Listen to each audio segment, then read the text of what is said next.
Non, mais je voudrais revenir un peu sur cette liberté d'expression qui s'évapore petit à petit, hein, effectivement. Ça a été un peu abordé par Régis et par Alexandre. On est vraiment dans la fabrique d'un consentement. Et c'est vrai que cette expression de Barthes, le fascisme, ce n'est pas d'empêcher de dire, c'est d'obliger à dire.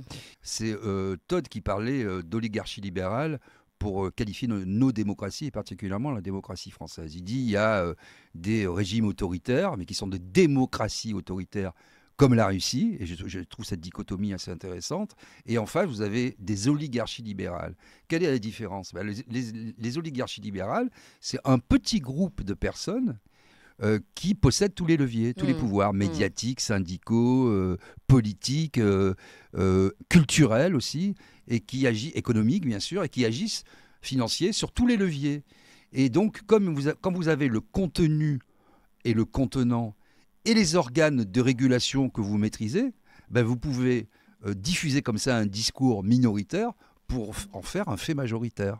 Première dichotomie, deuxième dichotomie, finalement induite par la première, c'est que dans une oligarchie, vous avez très peu de gens donc, qui dirigent et peu de gens qui soutiennent. C'est-à-dire vous avez un socle de l'ordre de 16 à 18% des inscrits, ça peut aller jusqu'à 20%, 22% des votants, mais ce n'est pas propre à M. Macron. C'est-à-dire que vous avez plus de 80% dans une élection majeure qui scande la vie politique française, qui ne votent pas pour vous. Vous comptez sur 100 personnes, il y en a 80 qui ne votent pas pour vous. C'est ça le fait minoritaire qui devient majoritaire.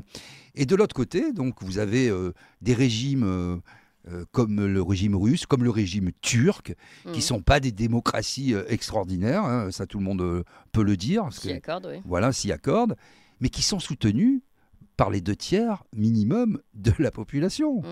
Et pourquoi? Parce que ce sont des sociétés qui ont encore la notion de souverainisme, de souveraineté, qui sont des sociétés protectionnistes, qui sont encore des peuples constitués.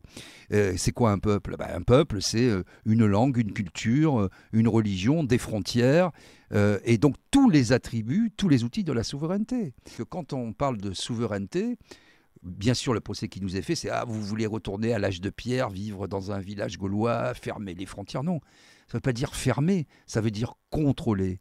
Ça ne veut pas dire... privilégié aussi. Privilégié, ça ne veut pas dire ne pas s'ouvrir sur le marché. On comprend bien, puisque vous parliez d'agriculture, et notamment en termes viticoles, que le vin, ça s'exporte. Évidemment, que notre bon vin français doit être exporté. Et qu'il y a beaucoup de produits qu'on peut exporter. Et d'ailleurs, la France, mais ça ne va pas durer, puisque chaque année, on perd des parts de marché, est encore la première nation européenne en termes d'exportation au niveau de l'agriculture. Mais vous voyez, on est en train de perdre, et ça c'est vrai pour tout l'Occident, le secteur primaire, le secteur secondaire, c'est-à-dire l'agriculture, la production de biens manufacturés, etc., de l'industrie. On n'a plus que le tertiaire.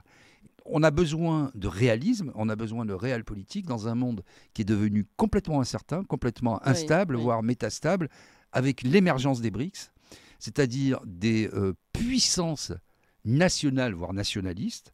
À ce stade, aujourd'hui, nous sommes déjà aux 3/4 de la population mondiale dans les BRICS. Et les BRICS, ils ne font pas les erreurs, pour l'instant en tout cas, qu'a fait l'Union européenne, qu'a fait l'Union soviétique, parce que les Russes sont sortis de l'Union soviétique et les Européens sont en train de refabriquer une Union soviétique. Non, les BRICS ne font pas ça. Ils gardent leur indépendance, ils gardent leur autonomie et ils se groupent en fonction de leurs intérêts quand ça les arrange. Et je pense que tout chef d'État devrait d'abord défendre son peuple.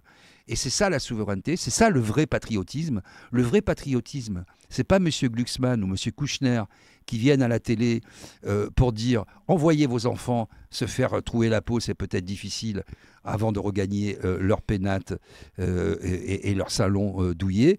Le vrai patriotisme consiste d'abord à dire la vérité aux citoyens dont on a la responsabilité et à protéger son peuple.